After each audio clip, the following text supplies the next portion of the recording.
Lorsque M. Sarkozy, animé par son dessein satanique, scabreux et mafieux contre la Libye, contre la Côte d'Ivoire, décide d'assassiner M. Kadhafi, il demande justement l'aide de M. Toumani ATT. Comprenez pourquoi on fait un coup d'État à un président qui a 6 mois de la fin de son mandat et qui a dit « je ne me représenterai plus ». M. Sarkozy demande l'aide de M. Toumani Touré pour un certain nombre de choses. Demande notamment que, n'est-ce pas, le Mali serve de base arrière. Et que ce soit là qu'on parachute les armes. M. Amani Toumani Touré dit non, je ne veux pas. Je ne peux pas jouer ce rôle. Pourquoi? Parce que le Mali, à l'époque, avait beaucoup bénéficié du soutien de Kadhafi. Toumani Touré il payait les salaires des Maliens. Il refuse. Il dit non, je ne joue pas à ce jeu. Sarkozy, il invite ces Touaregs-là à l'Élysée. Il les reçoit.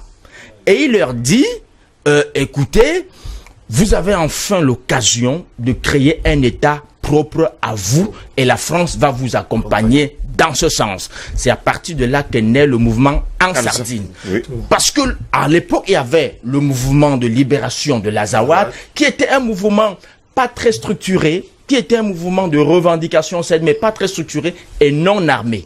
Alors, là, le mouvement En Sardine, lorsque M. Sarkozy envoie des armes en Libye, ce qu'on dit est faux. Ce ne sont pas les restes d'armes de combattants. C'était des armes, c'était bien séparé.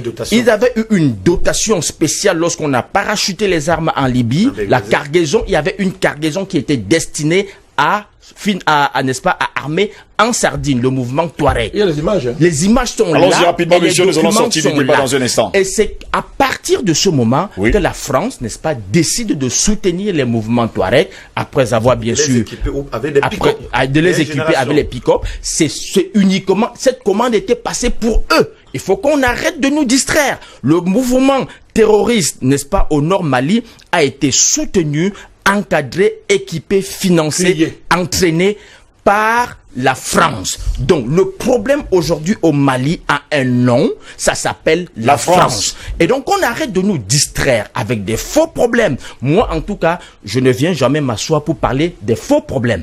Quand vous voulez parler des faux problèmes, vous ne me verrez pas. Si vous voulez qu'on parle du problème Mali, faisons le procès du véritable problème malien. Ça a un nom, ça s'appelle la France. Merci beaucoup, Edmond Kouyaté.